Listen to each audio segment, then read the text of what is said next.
It's all right. You're not disturbing me. I'd much rather talk than work. I just sit here all day, but there's just one thought in my head. I must write. I must write. I must write. This is my study, the place where I do my writing. Built it myself, actually. I cut the logs and fitted the timber all by myself, and made quite an awful mess of it. I sit here by the side of the table because the roof leaks directly over my desk. I'd moved the desk, but it covers a hole that I left in the floor. The entire floor was built on the side of a hill. So the room tends to slide during a very heavy downpour. Many's the day that I've stood in my cabin and stared at my neighbors and said hi to them as they've passed me outside while on the middle of the road. Still, I like it here. I like it. But I don't get enough visitors to suit me. People tend to shy away from writers. They they assume that we're always thinking. Not true. Not true. Why, my mother, she always tiptoes over here and leaves my food outside the door. I haven't had a hot meal in years. But I've done a great deal of writing. Perhaps too much. Sometimes I think I'm mad. I'm quite harmless, actually. But I do admit to fits of wandering.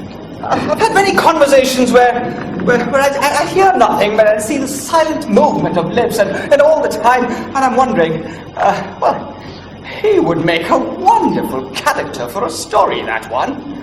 Yes. Still, while I'm writing, I do enjoy it. I love reading the proofs. But the moment it comes to print, I can see that it's all wrong. A mistake. It shouldn't have been printed at all. And then the public reads it. Charming. Charming and clever. Charming and clever, but a far cry from Tolstoy. Or a fine writer, but Turgenev's Fathers and Sons was better.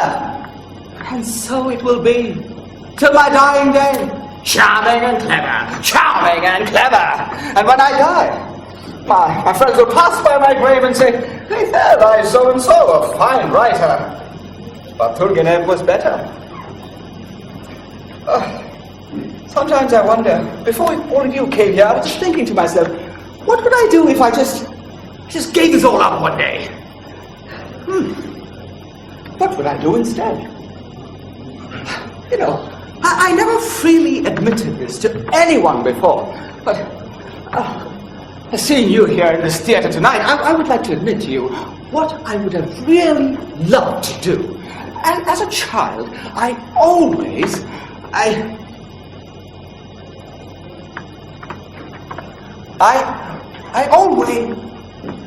excuse me, an idea has just come up, an idea for a short story, so bear with me, please. Yes. Yes.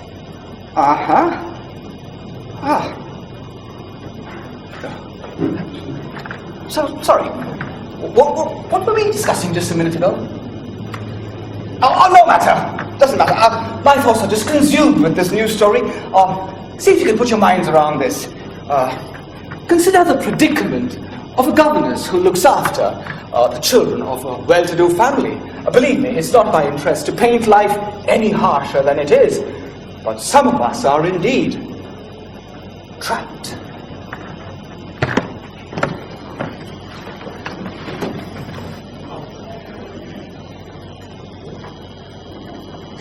Julia! Julia! Yes, madame.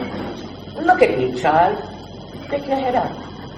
I like to see your eyes when I speak to you. Yes, madame. And how are the children coming along with their French lessons? They are very bright children, madame. Eyes up. They're bright, you say. Well, why not? And mathematics? You're doing well in mathematics, I assume? Yes, madame, especially Vanya. Certainly. I knew that. I excelled in mathematics. It takes our head, mother, wouldn't you say? Yes, madam. Head up. That's it. Don't be afraid to look people in the eyes, my dear. If you think of yourself as inferior, that's exactly how they'll treat you. Yes, madam. Quiet girl, aren't you? Now then, let's settle our accounts.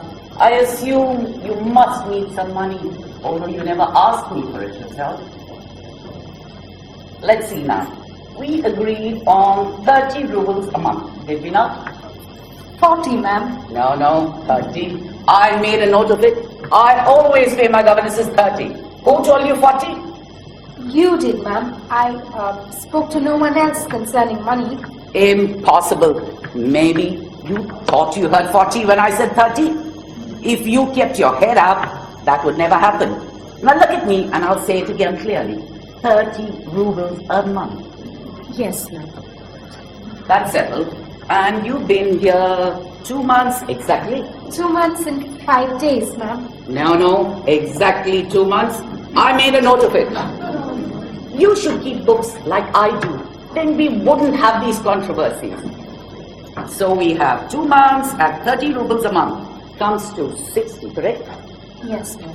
Thank you, ma'am. And subtract 9 Sundays.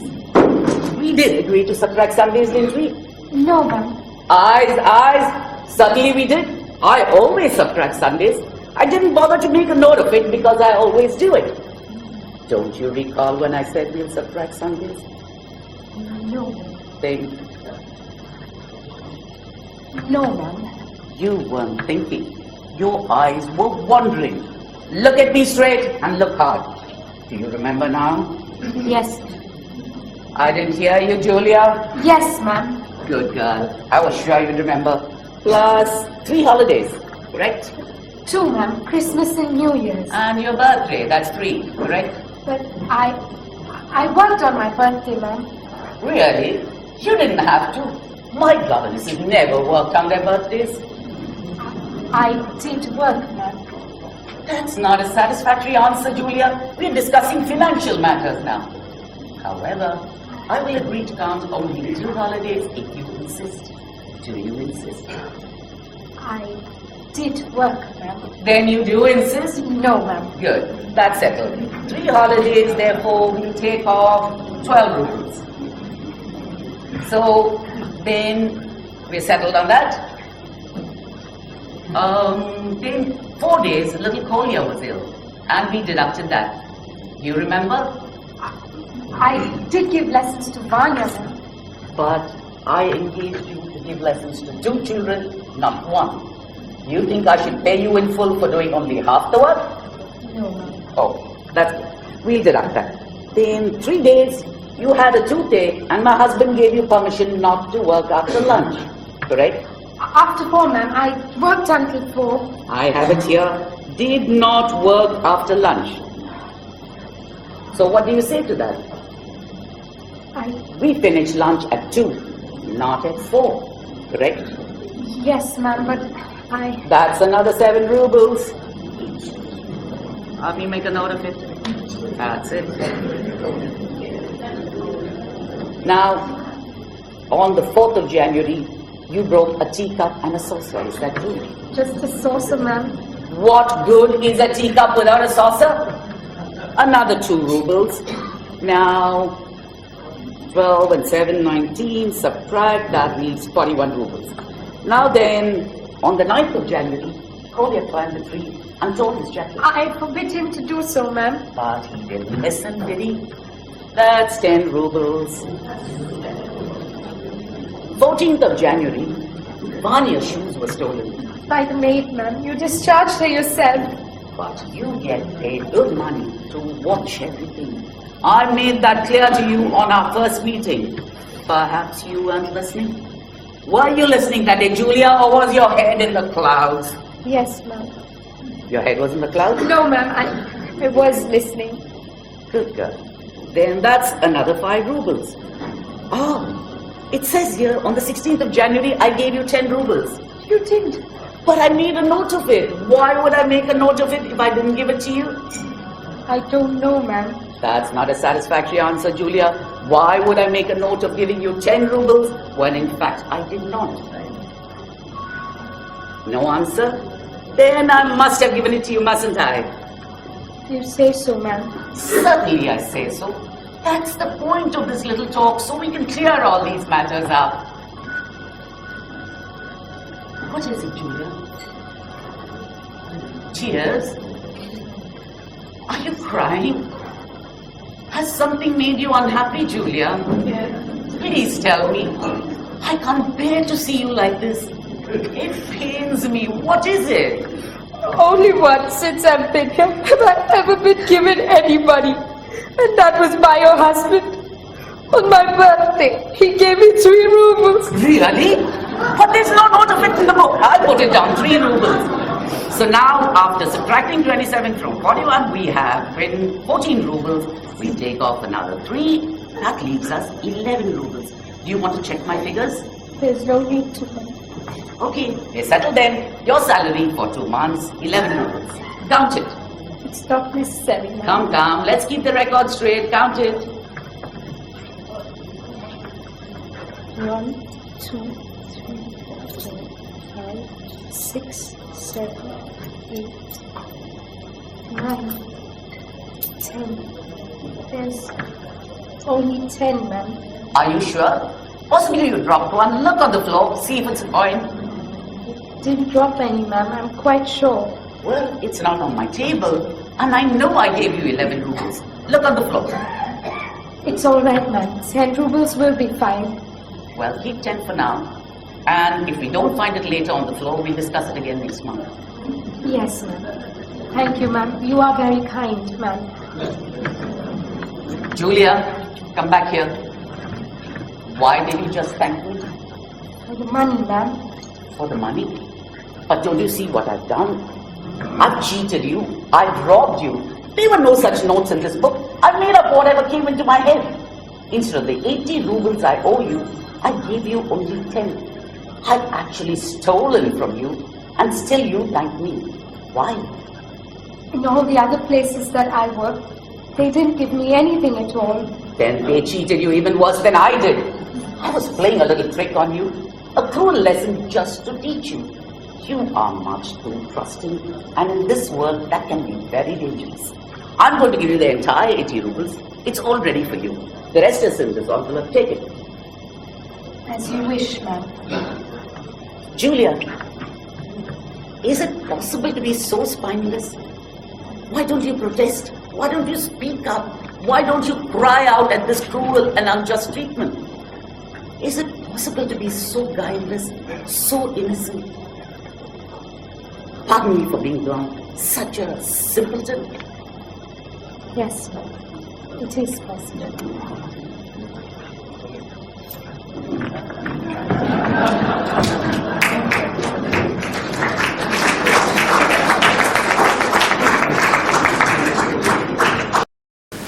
For those upset with life's cruelty, there is an alternate ending.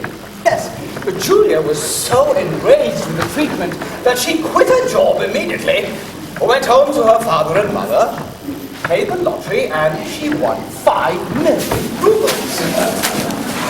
It is my intention to one day write a book of 37 short stories, all with that same ending.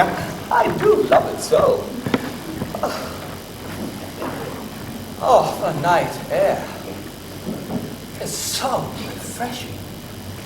The sea breeze, it fills my heart. It enriches my soul. And strangely tonight, my mind is blank. Usually it is filled with words and it cascades out like a fountain, but today, strangely, nothing. Not a word. Oh, this is temporary. Yes, writer's block, we call it. It's getting to be a very long temporary. Home. I must get home. I must get home before this thing becomes very serious. You, sir. Can I have a word with you, sir? Who's there? I can't see you in the dark. Evening, sir. I was wondering, sir, if you might be in the mood for a little entertainment. Entertainment? I don't suppose I know what you mean. Oh, sure you do, sir. Entertainment, amusement, so to speak, a little diversion, if you know what I mean.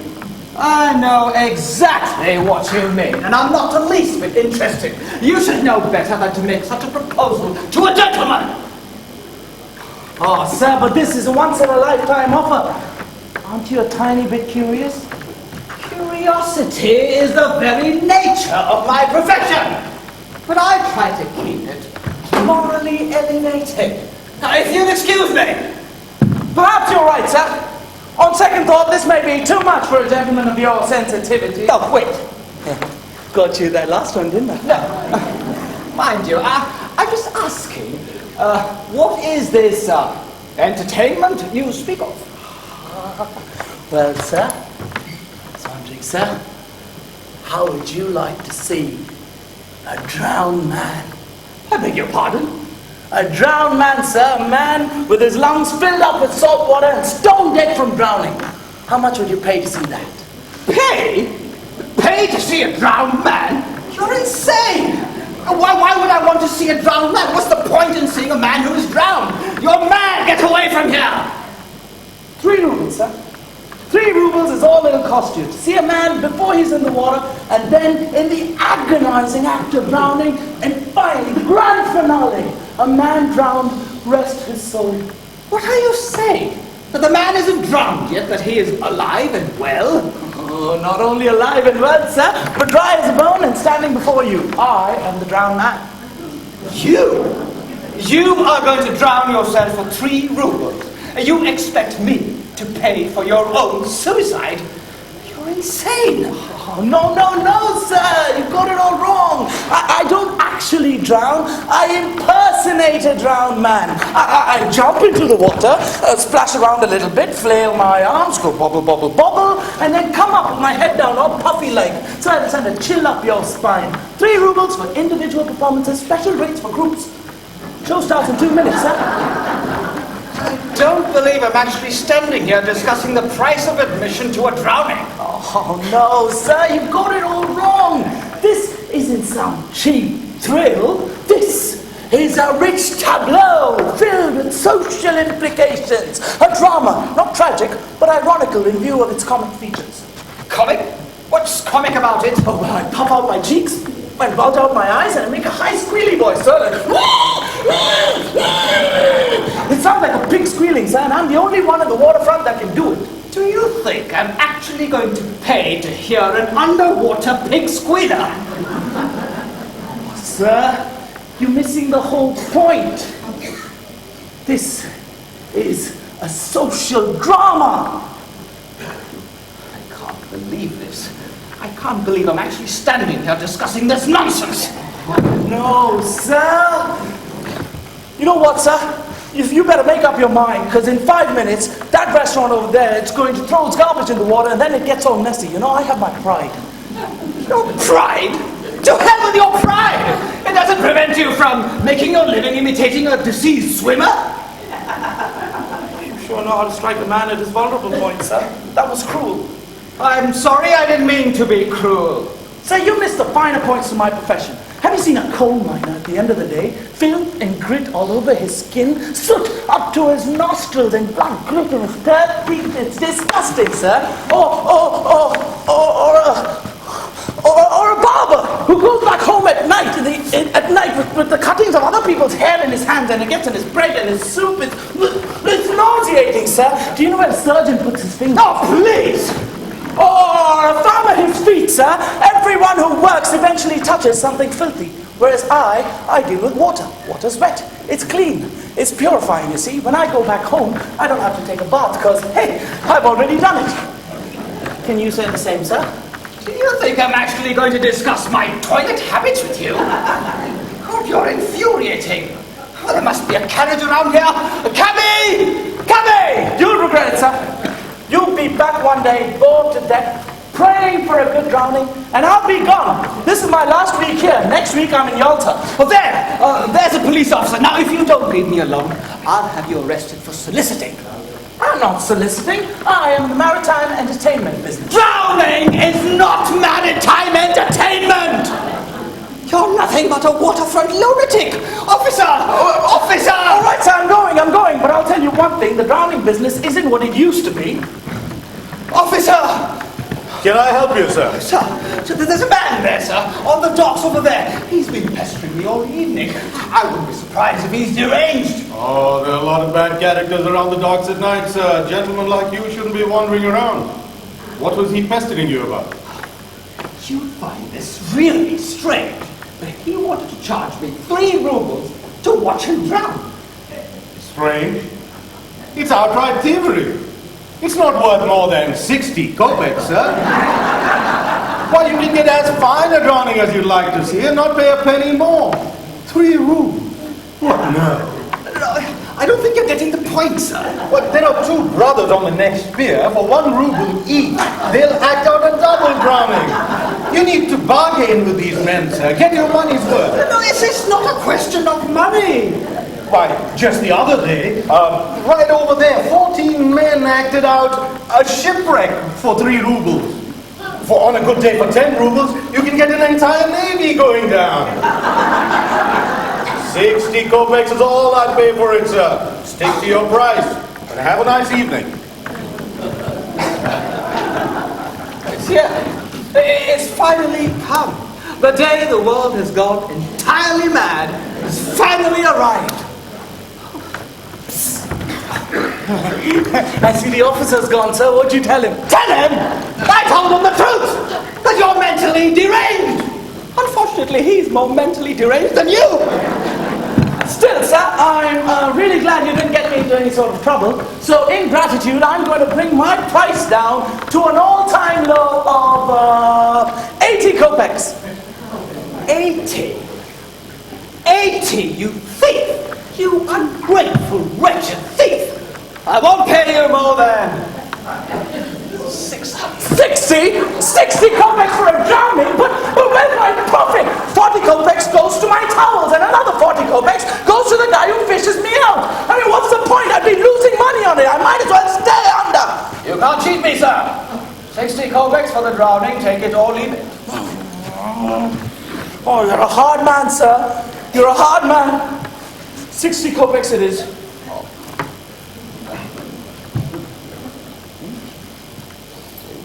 I pray to God my son doesn't want to be a drowner. 50, 60. There. Now, where should I stand? Right here, sir. Right by the edge of the rocks. This is where you can see all the action. Are you sure? It looks rather dark down there. Oh, sir, that's what makes it eerie. And the eerier it is, the more exciting. Plus, all the action happens in the last 10 seconds anyway, so you won't miss much.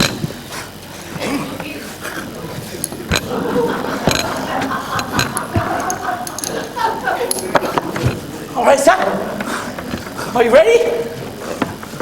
Here I go. Before I forget, sir, when I come up for the 3rd time, yell at the top of your lungs, Popnichevsky. Popnik? Who? Popnichevsky, sir. He's the guy who fishes me out. I can't swim. You can't swim! You're going to drown yourself and you don't know how to swim! Oh, sir, that's what makes it so exciting. He always waits until the last minute before fishing me out. He's at that bar over there, sir, having a drink. All right. Hope you enjoy the show, sir. If you like it, tell your friends. In the soup, as they say. Help! Help! I'm drowning! Help! I can't swim! Can you get closer? I can't see you!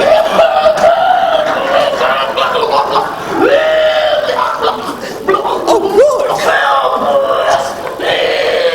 Good, very, very good! All right, that's enough. I don't have all night. Could you drown now? I said, could you drown, please? Good heavens, where is he? Oh, there he is. Oh, that's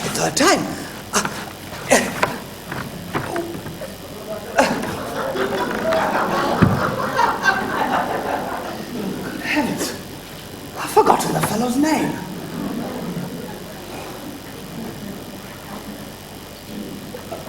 For those of you who are slightly disturbed at this point, I assure you, there is an alternate ending. Yeah.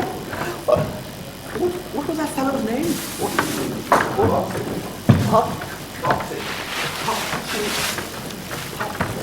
Popnichevsky, thank you.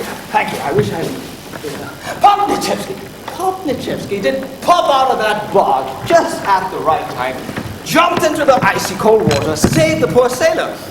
When he brought up the sailor, he found the sailor was clutching onto a red leather bag.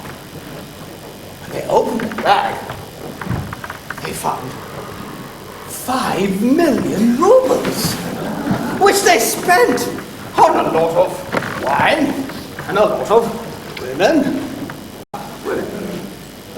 Talking about women. Ah, Peter. Yes, Peter Semyonich. Peter Semyonich was considered the greatest seducer of other men's wives that I have ever met. I mean, he was successful with all women for that matter.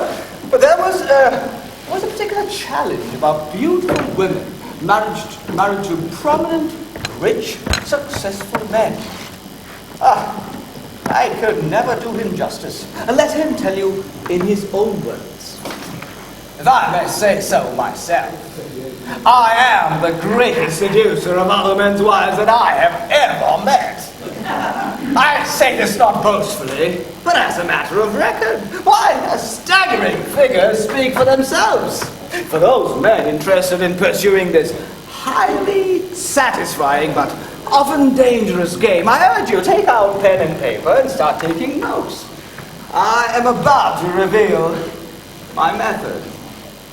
Well, in defense, married women may do so likewise, but it will do you little good if you happen to be the chosen victim. My method has never failed. Now then, before we begin, there are 3 vital characteristics, and they are patience, more patience, and still more patience. For those of you who do not have the strength to wait and persist, I urge you to take up bicycling, rowing perhaps. Seducing isn't for you. Now, in order to seduce another man's wife, you must, and I repeat, must stay as far away from her as possible. Pay her absolutely no attention. Ignore her if you must. We will get to her through the husband. You are about to witness a practical demonstration, for as it happens, I am madly and deeply in love this week. My heart pounds with excitement knowing that she will pass through this garden in a few moments with her husband. Every fiber of my being wants to leap out and embrace her with all the passion in my heart. But observe how a master works. I shall be cool, almost to the point of freezing. My heart of hearts and spouse approach. Peter! Peter Semyonich, fancy meeting you here. Ah, Nikolai, it's good to see you. You're looking well. Notice I'm not looking at her. And you, my gay devil, you always look well. By the way, have you met my wife, Irena? Of course you have. You were sitting next to her when you had dinner at the Vesnovs. Irena, I don't know what this charmer told you at dinner, but I must warn you, he's a scoundrel, a notorious bachelor, and an exceptional swordsman. I'm afraid that's the best I can say about you, Peter. Oh, you flatter me, Nicky. Madame, good to see you. Well, we were just going for a stroll. If you're not busy, why don't you join us? Oh, I'd love to do that, Nikolai, but I'm afraid I am riveted to this spot. A new romance has just entered my life, and it's turned my legs into pillars of granite. I'm afraid until she is out of my sight, I will be incapable of movement. Too much, do you think? As I said, be patient. Fantastic. You never cease to amaze me. Pretty, I suppose. Suppose magnificent. Suppose glorious. And you will suppose correctly. Any complications? As usual, a husband. I'm afraid my cause looks hopeless, Nicky. Nonsense, Peter. I put my money on you. And you know I don't bet unless I know I'm winning. Well, we must be going. Happy hunting, dear boy. Happy hunting. Your Honor. Madame. Magnificent, don't you think? Well, sometimes I'm awed by the work of a true professional. Did you notice that our eyes barely met? We exchanged hardly a word, yet how much she knows of me already. A, I am a popular bachelor.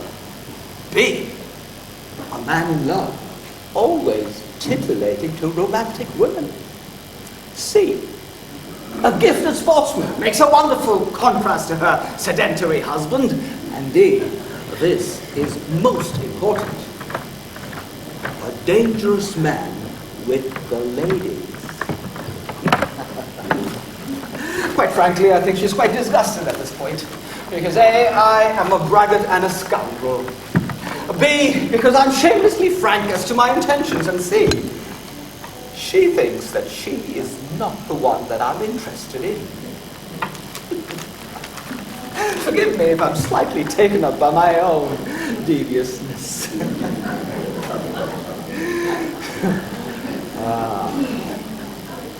We wait. We shall wait patiently. Now, the next step is hypnosis. No, not the hypnosis with the eyes, but with the poison of the tongue. Much like a venomous snake moving in for the kill. And what's more, the best channel is the husband himself. Witness as I accidentally run into him at the club one day.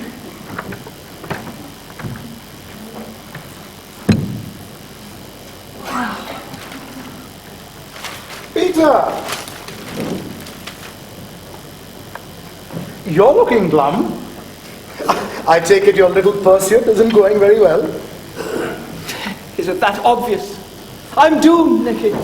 Well, I haven't met her since I last saw you and your dear wife. I eat little, I sleep even less. I've had all my shirt collars and taken half an inch. Ah, Nicky, why do I waste my valuable youth chasing after women I could never call my own? How much I envy you. Envy? Me? What is it about me that you envy? Your marriage, of course. A charming woman, your wife, let me tell you that. My wife? What is it about her that you find fascinating? Her grace, her quiet charm, well, everything, but most importantly, it's the way she looks at you, Nicky. Oh, if someone would look at me like that with such loving, adoring eyes, it must send quivers through your body. Quivers? No, not really. No. A tingle, perhaps? Surely you must tingle when she looks at you. Oh, by all means, I tingle all the time. She's an ideal woman, Nicky. Believe that from a lonely bachelor and be kind. Be happy that fate has been kind to you. I'm sure fate will be as kind to you. That's what I'm counting on. That's what I'm counting on.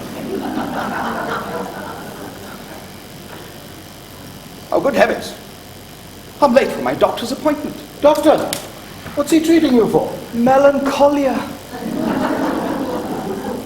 Do say hello to your extraordinary wife. But please, don't repeat our conversation. It might embarrass her fragile sensitivities.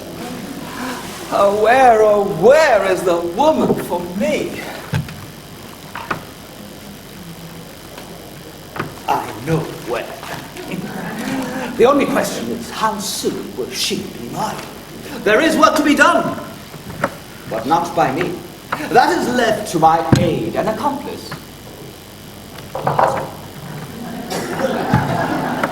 By the way, I saw Peter Semyonich today. Oh, by the way, I saw Peter Semyonich today. Who? You No, Peter Semyonovich, the bachelor. We met him in the garden last week. The attractive fellow, you remember. Oh, I remember what a loathsome man he was. You may not think so when you hear what he has to say about you. Nothing that Raggett had to say would interest me. Oh, he spoke most enthusiastically about you. I was enraptured by your grace, your quiet charm, something about, that you could love a man in some extraordinary ways. He went on about your eyes, the way you looked adoringly. Oh, he had so much to say, he went on and on. Good night, my love. Good night. What else? Well? What else did he have to say about me? Oh, Peter? Or whatever that loathsome man's name is. What else did Peter Semyonovich have to say about me? Well, that's about it, what I just told you. But you said he went on and on. He did? But you stopped. If he went on and on, don't stop. Either go on and on or let's go to bed. Oh. Let me see. He said, yes, he said, he told me about how he envied me, how he wished he had a woman look at him the way you looked at me. How does he know how I look at you? The other day in the park, he must have been looking at you when you were looking at me. It made me tingle all over. The way I looked at you. Yes, my precious. You were looking at him, so you couldn't have seen how I was looking at you. As a matter of fact, I was looking at the flowers because he made me uncomfortable the way he kept avoiding looking at me. You must have tingled for some other reason. Oh, this is all very confusing. Point is, he found you fascinating. I thought that would please you. Well, it doesn't. I would rather you didn't tell me such stories, Nicky. Are you planning to see him again soon? Yes, tomorrow, for lunch. Well, I would rather not be discussed over lunch. Tell him that. And at dinner, you can tell me what he said. Good night, Nicky. Good night, my love. Good night, my angel. I'm sometimes overcome by my own power. Not only have I succeeded in piquing her interest, but also causing her heart to flutter at the mere mention of my name. The same man that she called loathsome not 2 minutes ago. And all this was achieved while I was home taking a pine-scented bath. Luncheon the next day proved not only nourishing, but highly productive. By the way, old man, I bumped into Nekrasov. Who? The artist. Oh, well, apparently he's been commissioned by some rich prince to paint the head of a typical Russian beauty. He's asked me to search for the model, and I told him I know exactly who, but I dare not ask her myself. What do you think about asking your wife? Asking my wife? Asking my wife what? To be the model, of course. Really? Why, that lovely face. It would be a damn shame if that exquisite face were not immortalized for all the world. Immortalized for all the world. I see what you mean. Well, why don't you discuss it with her? I will discuss it with her. Good idea. So I said I'd discuss it with you. What do you think? I think it's absolute nonsense. How exactly did he put it? I mean, did he actually say a typical Russian beauty? Precisely. That's exactly what he said. And he said it would be a damn shame if that face wasn't immortalized for all the world. That's exactly what he said. Oh, he does get carried away by his own voice. Those exact words? Are you sure you didn't leave anything out? Let me see. He did say that lovely face, that lovely face. He said that many times.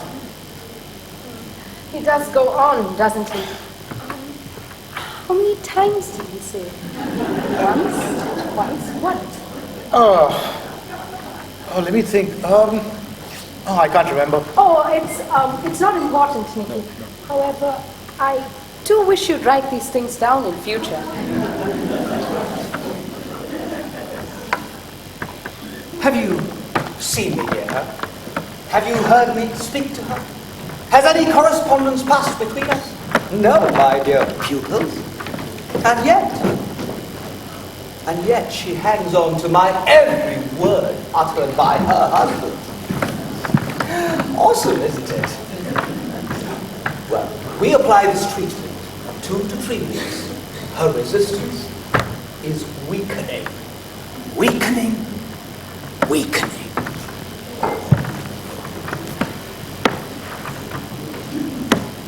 Well, his mind is somewhere else, if you ask me. Seems to be some woman, by the looks of it. Woman? What woman? Has he mentioned any woman in particular? No. He's way too discreet for that. He'll protect her name at any cost. But the poor fool keeps talking about you instead. Well, it really isn't any of our concern. That's true. Have you asked him to dinner tomorrow? No, he's busy. Day after then? No, busy. Next week? No, busy. Next month? When doesn't the man eat? Well, he says he's on this special project and that it will be months before he can see us. But he did say that with great patience and persistence, good things will happen to him. Oh, by the way, he thinks you should be on stage. Me? Yeah. On the stage? Why in heaven's name?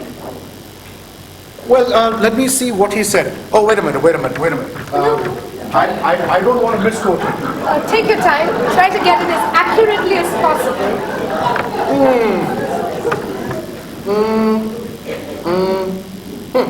Yes, he said, with such an attractive appearance, such intelligence and sensitiveness, it's a sin for her to be just a housewife. Oh my, he said that? And that ordinary demands don't exist for such women. Oh, Nikki, I don't think I want to hear any more. Natures like that should not be bound by time and space. Nikki, I implore you, please stop. And then he says, if I weren't so busy, I'd take her away from you. He said that? Yes, right here. And what did you say, Nikki? It's important I know what you said to him then. I said, take her if you want to. I'm not going to fight some duel over her. Nikki, you mustn't discuss me with him. I beg you not to mention my name to him ever again. But I don't, my love. He's the one who keeps bringing up the subject. And he accuses me of not understanding you. He shouted at me the other day. He said, she's a free spirit waiting to break out. If I were Turgenev, I'd cast her in a play. The passionate angel, I'd call it. The man is weird. Definitely weird. He is delivering my love letters, sealing them with kisses, and calls me weird. I ask you. Well, let's see what we have so far. She is definitely consumed with a passion to victory. She thinks that I am the only man in the world who understands her. Her yawning, disinterested husband transmits my remarks, but it is my voice that she hears. It is my words that sing in her heart. The sweet poison is doing its work. But I am relentless. There is no room for mercy in this seducing business. Observe how the final stroke is administered. Well, for the faint-hearted, I urge you, look away. And then he Nikki, no, I don't want to hear not another word from him, nothing. But that's exactly what he wanted me to tell you, my love. He wanted me to tell you nothing. He said, because of your sweet and sensitive nature, you would be upset to know if somebody was in distress. He's in distress. Oh, worse. Morbid, morose, in the depths of despair. Oh no, what's the matter with him? Oh, loneliness. He says he has no relatives, no friends. Nobody in the world understands him. But doesn't he know I understand him perfectly. Doesn't he know how much we appreciate him and commune with him daily? Doesn't he know how much we yearn to be with him? You and I. But I have, my love. I've explained all of this to him. I even asked him to come home for dinner with me today. But he says he's depressed, he can't meet people, he can't stay at home. He paces up and down in the park where we met him every night. What time? Oh, between 8 and 9. By the way, we've been invited for dinner to the Vaskovets tomorrow. Is 8 o'clock okay? No, I'm visiting Aunt Sophia tomorrow. She's ill. I'll be there at 9 or a little after.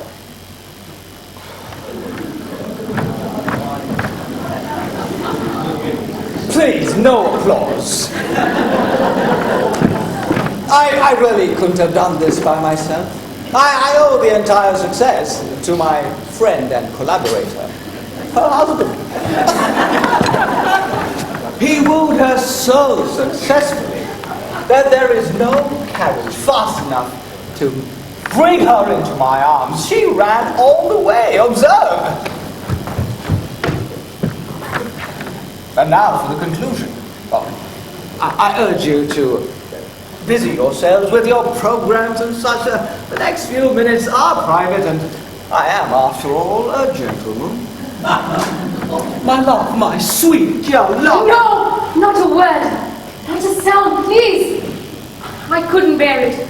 Not until you've heard what's in my heart. For weeks now, I've been in torment. You've used my husband as a clever and devious device to arouse in me passions which I freely admit have been lying dormant these past 7 years. Whether you were sincere or not, you've awakened in me thoughts and desires that I never dreamt were possible. You appeal to my vanity and I succumb. You bestir in me thoughts of untold pleasures and I weaken. You attack my every vulnerability and I surrender. I am here, Peter Semyonovich. Take me if you want. But let me add this. I love my husband dearly. He's not a passionate man, nor even remotely romantic. Our life together reaches neither the heights of ecstasy nor the depths of anguish. We have an even marriage, moderate, comfortable.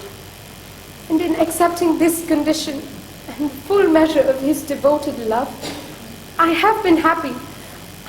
I come to you now, Peter, knowing that once you take me in your arms, my marriage and my life with Tiki will be destroyed for all time. I'm too weak and too selfish to make that choice. I rely on your strength of character, Peter. Whichever one you choose will make me both miserable and eternally grateful. I beg of you not to use me as amusement. Although even with that knowledge, I would not refuse you. I'm yours to do as you will. If you want me, open your arms and I will come to you. But if you love me, turn your back and I will leave. And I will never see you or speak to you again. Choice, my dearest, sweetest love of my life, Peter, is yours. I await your decision.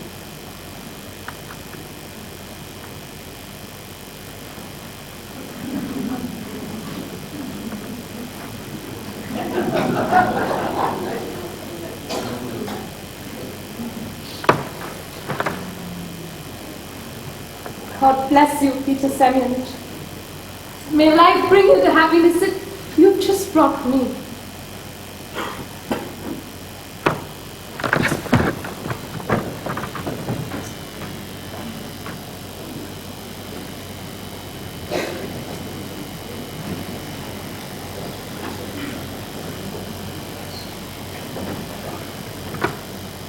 Peter Semyonovich, the former seducer of other men's wives, from that day on turned his attention to single, unmarried, pretty women.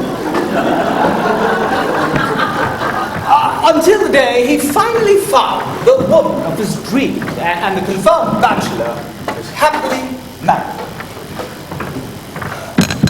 That is, until those occasions when some dashing young officer remarks how attractive he finds his lovely young wife.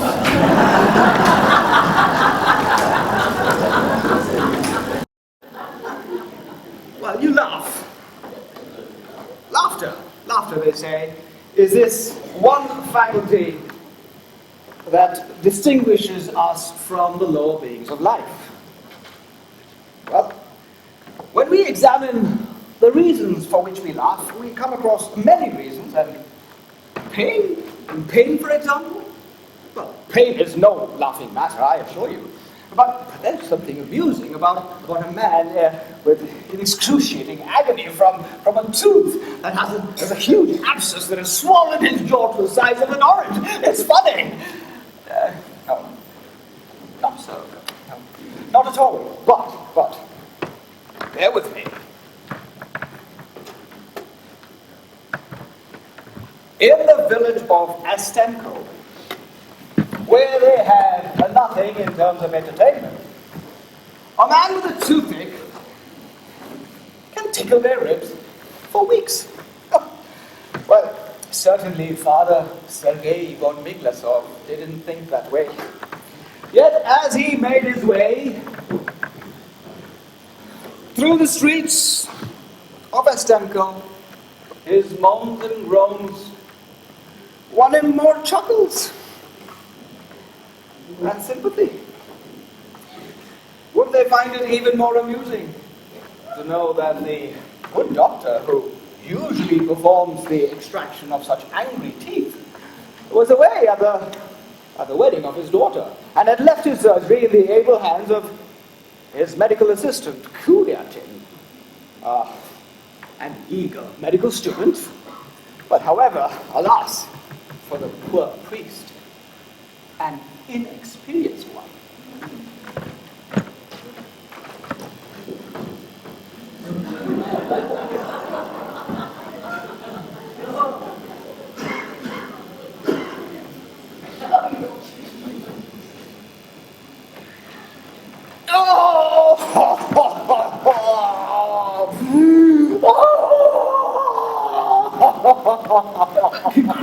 Greetings, Father. What brings you here? Oh, the pain is unbearable. It's more than unbearable. It's unendurable. And where exactly is this pain? Where isn't it? It's all over my face. It's just not the truth. And how long have you had this accident? 10 years. 10 years? It's not falling, but it feels like 10 years. Where is the doctor? Well, the doctor's away on personal business, but he left the care of his patients in my young and capable hands. Are you a doctor? In every way except a degree, I am a doctor to be. Then I am a patient to be. Goodbye. Father, please. The only reason I'm not called doctor is the formality of an examination. I'm skilled. I'm just not titled. Please, Father, I beg you for this opportunity. Please sit down. Heaven.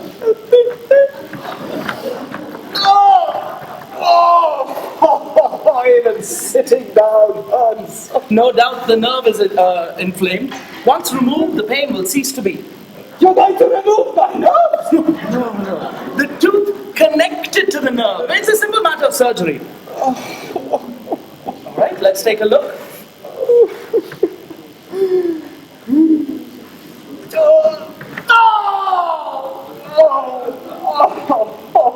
God, have mercy on his soul. Please be gentle with me. Spare me, please. Father, we live in an age of advanced science. In skilled hands, there's no longer need for pain. It's gentleness you want. It's gentleness you'll have. All right? Now open your mouth so I can examine you. Come, Father, open your mouth. Father, as inexperienced as I may be, I know it's essential to have your mouth open. Father, it's mandatory for all work concerning the mouth to have it open first. It'll be highly impractical for me to pull out your tooth from the outside. Now open up! Not your lips, your entire mouth. I don't want to brush your teeth. I want to examine them. Will you be gentle? Didn't I promise you I would? As a child, I was promised many things I never got. There is no pain associated to this part. This part is merely an examination to find out what must be done, where and how. Now, open up! All right. Now let's take a look, shall we? There we are. Oh, there's the little bugger. Oh, you're a nasty one, aren't you? Oh, stop talking to it! Don't make friends with it! Pull it out! Shh, don't rush me. I'm evaluating. Your tooth has a hole in it big enough to drive a horse and carriage through. What? It's even disgusting to look at. But if this is going to be my profession, I simply have to get used to it. All right. I'm going to try something. Will you be gentle? As if I were your own mother. My mother didn't like me. Be gentler. All I'm going to do is gently blow at it. All right? Are you ready?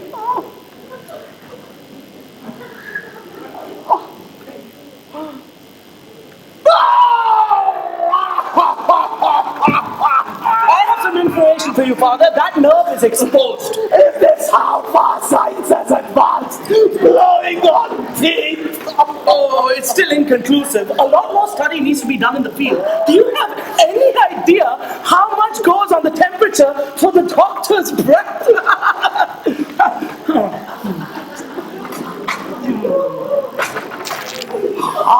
What are you going to do with that? Oh, the tooth needs to be removed. It'll be out quicker than you can spit. Oh, God, have mercy on me. Father, you have nothing to worry about. Surgery is all about a firm hand. God, I pray to you. Please grant him health and quickness. Mostly quickness.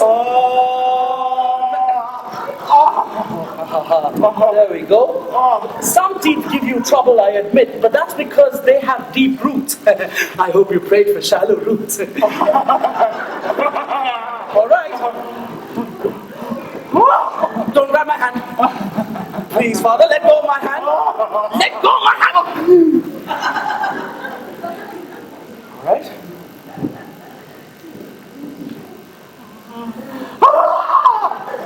You've got my hand again. Look, if you don't let go of my hand, I'm going to take these forceps and pull your hand. Now, make sure. Stop twitching. Stop twitching. Look, this is going to be hard enough without your interference, all right? Now, to get a good firm grip on the monster. We have to make sure we don't break the crown. Right? Okay? There. I've got it, alright? Okay. On the count of 3. Alright? 1, 2, 3.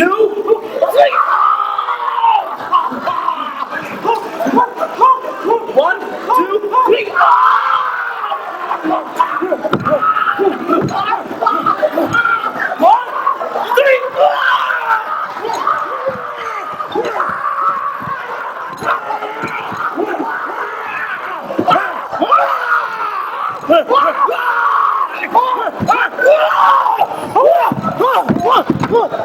I pulled it! I pulled it! I pulled my first tooth!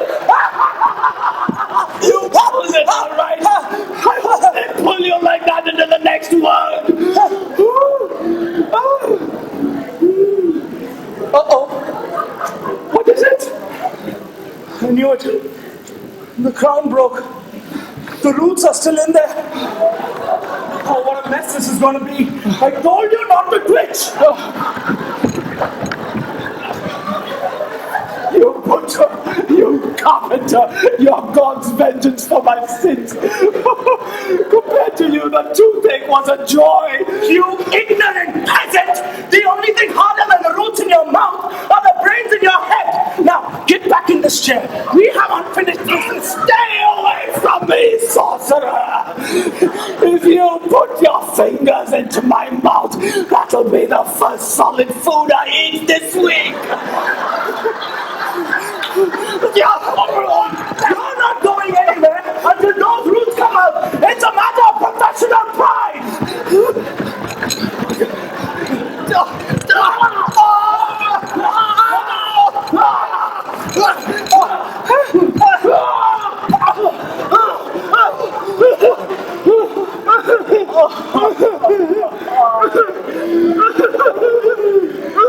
I give up. I failed my duty. Come, son. Let's pray. Let's pray for a miracle. Oh Lord our Father. Oh Lord above. I plead for this good doctor. I plead for this poor creature. Keep his hands steady. Keep his mouth open.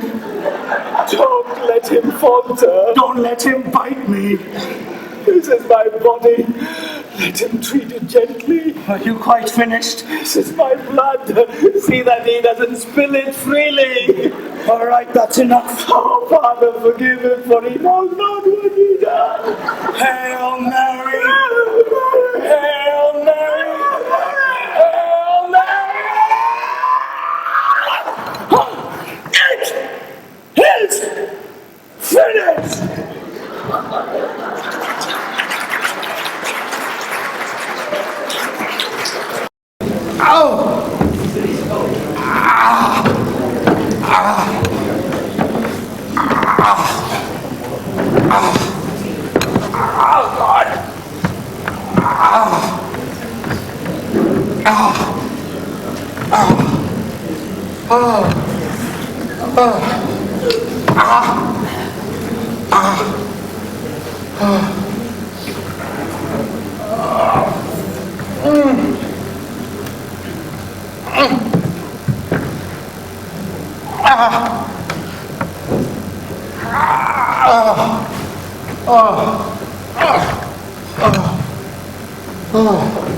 Good morning, Please, lower your voice, please. I'm sorry, sir. What's wrong? It's just that my gout is acting up again. All my nerves are like little firecrackers. Even the smallest commotion, it sets them off. Oh, must be very painful. Even combing my hair this morning was agony.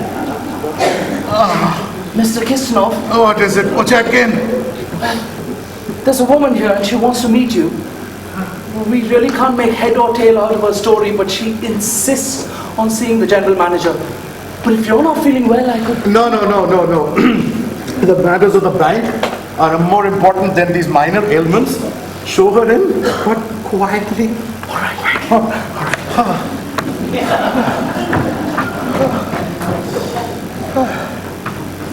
Good morning, madam.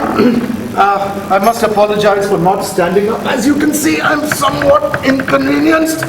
Please sit down. Thank you, sir. Thank you. Now, what can I do for you? Oh, you can help me, sir. I pray to God you can help. No one else in this world seems to care. Calm down. Please, calm down. I'm sorry. Calm down. Now, I'm sure that we can sort out any problem if we approach it sensibly but quietly. Now, what seems to be the problem? Well, sir, it's my husband, Collegiate Assessor Shukin. He's been sick for 5 months now. 5 agonizing months. Oh, I can fully appreciate the horrors of illness, madam, and I sympathize with you. What seems to be the nature of the illness? Well, sir, it's a nervous disorder. Everything just grates on his nerves. If you so much as touch him, he'll just scream out. Oh, why he got it, nobody knows.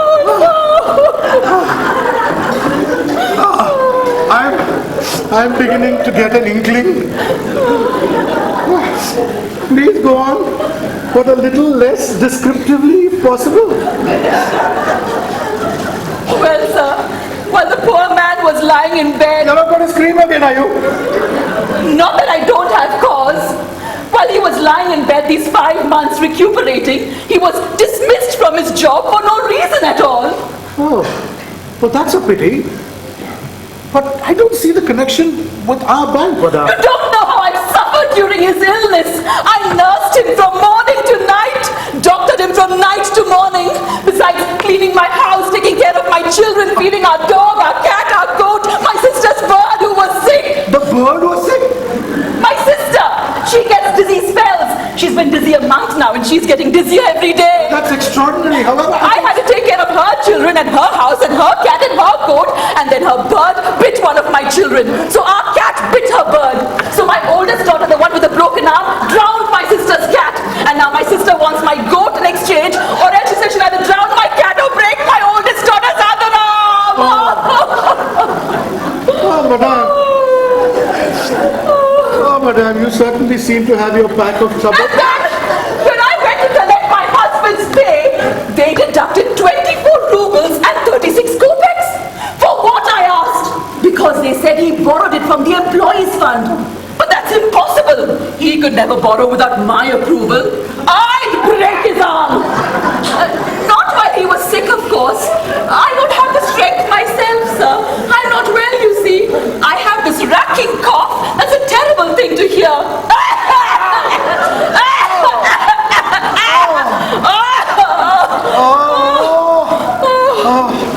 I'm beginning to see why it took your husband 5 months to recover. Oh, what is it that you want from me, Madam? What rightfully belongs to my husband is 24 rubles and 36 kopecks. They won't give it to me because I'm a woman, weak and defenseless. Some of them have laughed in my face, sir. Laughed!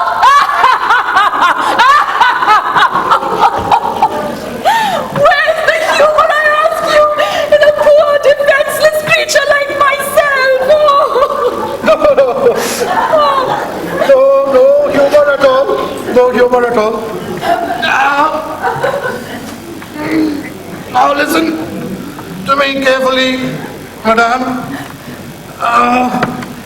Your claim, no matter how justified, has got nothing to do with us. You have to go to that agency where your husband was employed. What do you mean, go to an agency? I've been to 5 agencies already, and none of them will even listen to my petition. I'm about to lose my mind. The hair is coming out of my head. Look at my hair. By the fistful. Don't tell me to go to another agency. No! Madam!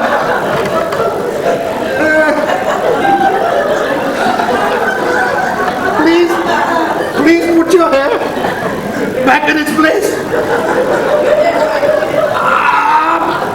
Now, let me try and explain something to you. We are a bank. A bank. We bank money. We are in the banking business. Money that is brought by people. Do you understand what I'm saying? What are you saying? I'm saying I can't help you. Are you saying you can't help me? I'm trying, but I'm not making any headway. Are you saying you can't believe my husband is sick? Here is a doctor's certificate. There's the proof. Do you still doubt that my husband is suffering from a nervous illness? I not only doubt it, not doubt it anymore. I could swear to it. Look at it. You didn't even look at it. I don't need to look at it. I can full well imagine how your husband must be suffering. What's the point in a doctor's certificate if you won't look at it? Look at it!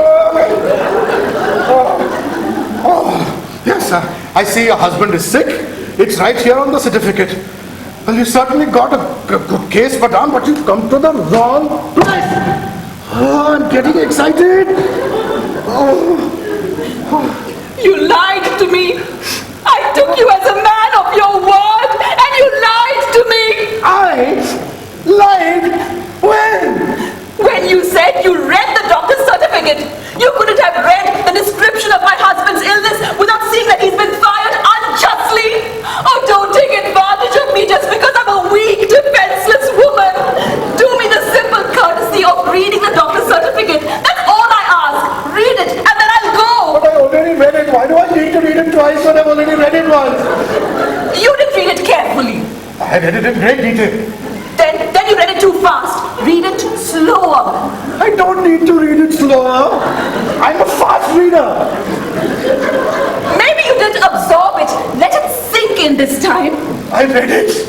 It sank in. I could write a test on it if I had to. But it doesn't make any difference because it's got nothing to do with our brain.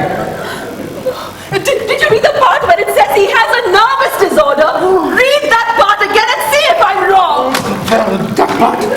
Oh yes, that part. I see your husband has a nervous disorder.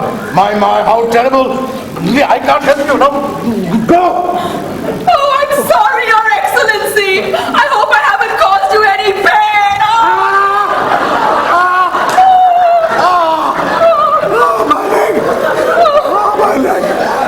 Oh, my God. Now, if you will please try and get this into your balding head.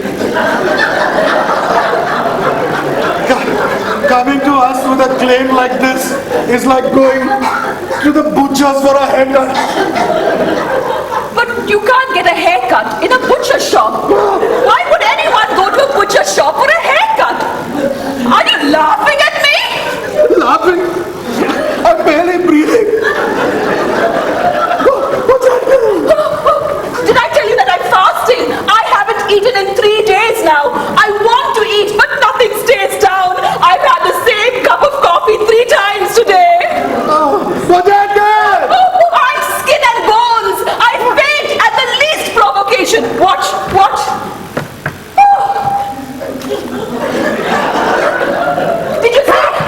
Did you see how I just fainted? 8 times a day that happens. What's happening?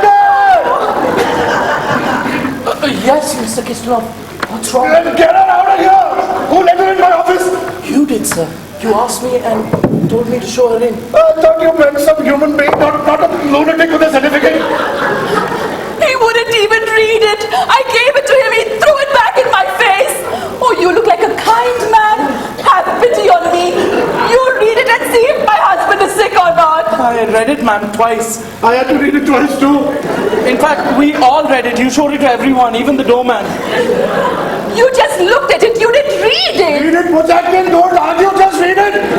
Yes. It says your husband is sick. Now, ma'am, please, we have to insist you leave or we will have to get someone to remove you. Yes, remove her. But get the doorman, get 2 guards. She's as strong as an ox. If you touch me, I'll scream so loud they'll hear it all over the city. You lose all your depositors. No one will come to a bank where they beat weak, defenseless women.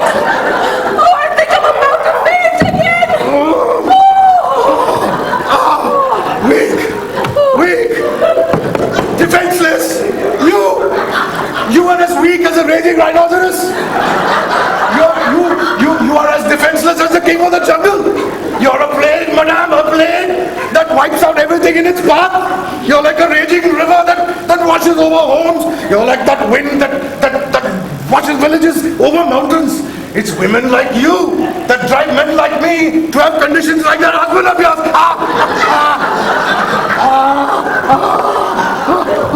Are you saying you're not going to help me? You don't what's happening. Shita, I give you permission. Beat her, knock some sense into her. You hear how I'm being abused? He would have you hit an orphaned mother. Have you heard me cough? Listen to this cough.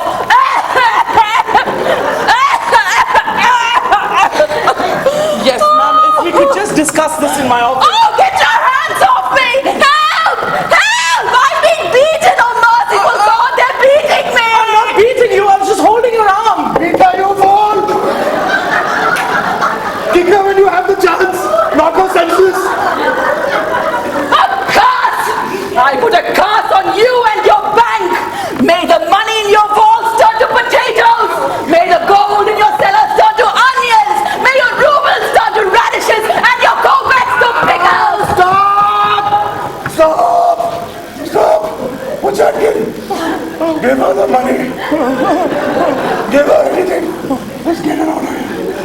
Get out of here. 24 rubles and 36 kopecks. Not a penny more. That's all that's due me, and that's all I want.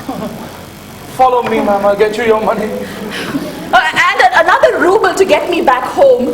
I'd walk, but I have very weak ankles. Give her money for a taxi. Give her anything. Just get her out of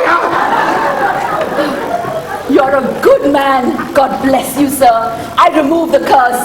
Curse be gone! Onions to money! Potatoes to rubles! Get out! Get out! Oh my God! Oh, my hair's coming out. Sir, there's just one other thing. I'll need a letter of recommendation so that my husband can get another job. But don't bother yourself about it today. I'll be back tomorrow, sir. God bless you, sir. God bless you. She's coming. She's coming back. She's coming back. She's coming back. She's coming back. She's coming back.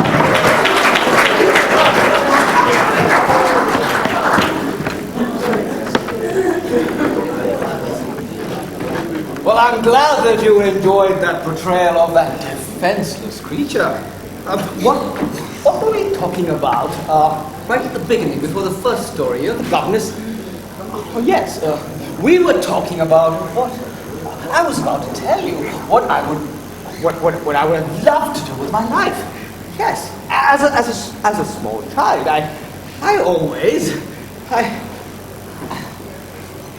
for the life of me, I don't remember what it was.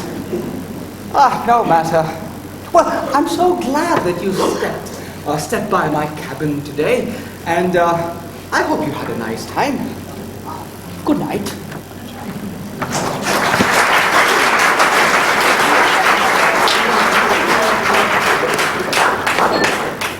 You really didn't think that I was going to go away without giving you an alternate ending? Oh, well, as a matter of fact, there is one. And that is, if you step by my cabin another time, please do come in. And even though it's sliding downhill, please come inside. You'll probably find a treasure chest, which, when open, will yield